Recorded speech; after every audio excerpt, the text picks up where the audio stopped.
Hey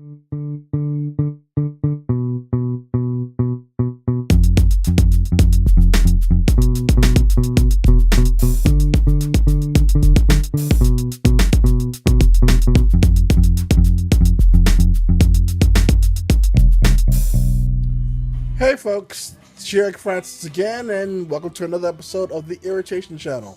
The channel where you have to ask yourself if you watch the videos, does this guy really have any friends? I don't. Unfortunately, I ran out of money for building my friend robot, so I'm stuck doing these. Anyway, today's irritation, well, I don't know if it's an irritation really. It kinda is. Music. Now, not that music itself is an irritation, but ever since I was a little kid, I love listening to music. I love collecting music. Now, I've mentioned before that I'm in my 40s, and back before there were MP3s and download services and all the other good stuff, Tidal, and all that stuff, the only way a person got music was either buying it at a record store, and you guys want to look that up. You young folks might want to look up a record store. Buying a record, buying what's called a 45 or an album. And by the way, on a side note, albums, if you're lucky, you would have gotten 4 good tracks out of the 10 tracks. It was very rare to get an album where you spent the $5.99. Yes, albums once upon a time, records you could buy an entire album for $5.99. It was true, and you were lucky if you got all the songs were good. So, but anyway, you bought. Only way you can get music was on record, or 45s, or cassette tapes, or even go back even further than that, 8 tracks. You know, those damn things where you played the song and it would go to the next track and skip in the middle and sound all kinds of messed up. But anyway, that's what we did back in the day. Also today, music is so easily accessible by legal and illegal means. On another side note, the whole back in the day Napster crap and illegal ways of getting things, people did that all the time. We called recording it from the radio. We grabbed the tape and then get mad when the DJ starts talking in the middle of your song, or at the back end of your song, or we would record through some albums from friends. We were breaking the law well before that, but no one made that big of a deal of it, and people still got rich. But anyway, that's neither here or there. Anyway, music. Music has always been my friend. Music never betrayed me, never let me down, it never judged me. It was just something to do when you were driving, or you're walking along, or working out, or even though I don't look like I work out. Look at the rolls on mine. I kind of work out. But whenever I was down, I always listened to music. As I blocked the camera with my finger, it was my escape. When I was in tears, it was my way to calm down. When I was happy, I would sing poorly and ruin the lyrics. Perfect example. There was, I don't know, for you old folks or middle-aged folks like me, Blondie came out with a song called Rapture back, I think, in 1980. And for the longest time, I ruined the lyrics. I thought there's a lyric in there where I thought she was talking about using her finger to do something to herself. Now, I'm not going to repeat, because while I'll say things like shit and things like that on these episodes, I'm not going to use that word because I don't want to tick people off. But I got this wrong for years and years and years and years and years. But I didn't care. I sang the song. It made me feel good. It let me escape. But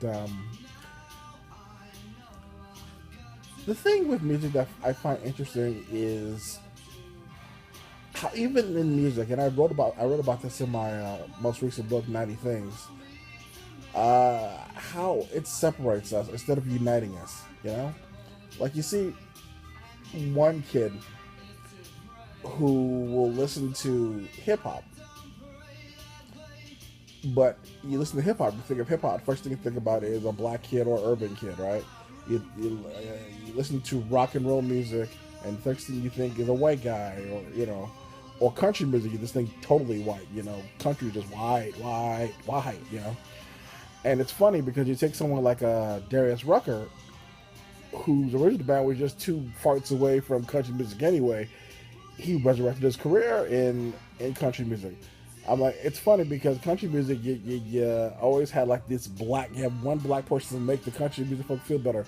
Charlie Pride, black guy. Oh, we're good now. And now Darius is taking over great. And I think there's a couple other up and coming African American artists that are in there, but it's comical how music separates us. And I think that is my crazy irritant. Today, I got some distressing news. Well, not distressing, expected, but distressing nonetheless news. And I was kind of down on myself. Things in my life weren't going exactly to par. And I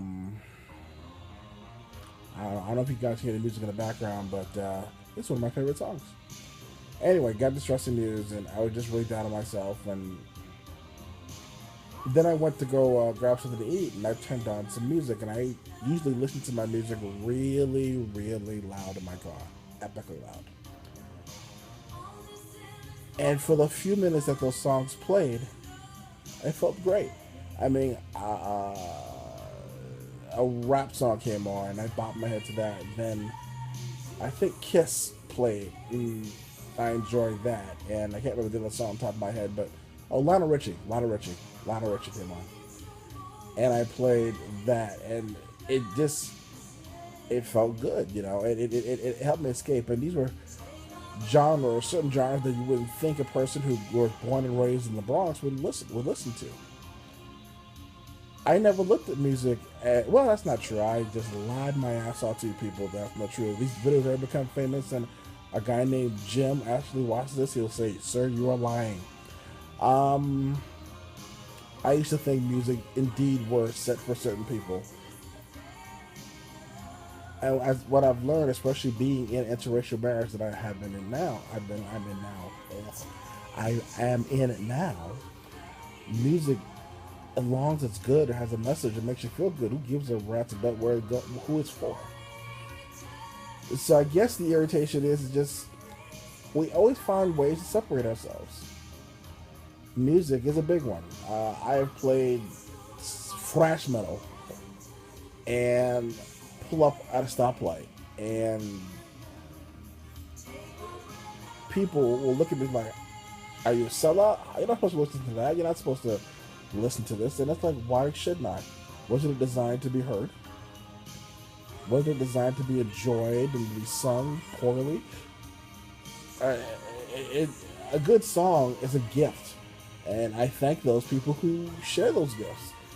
And I'm sure those people are thankful by the millions of dollars people like me spend on them to get them.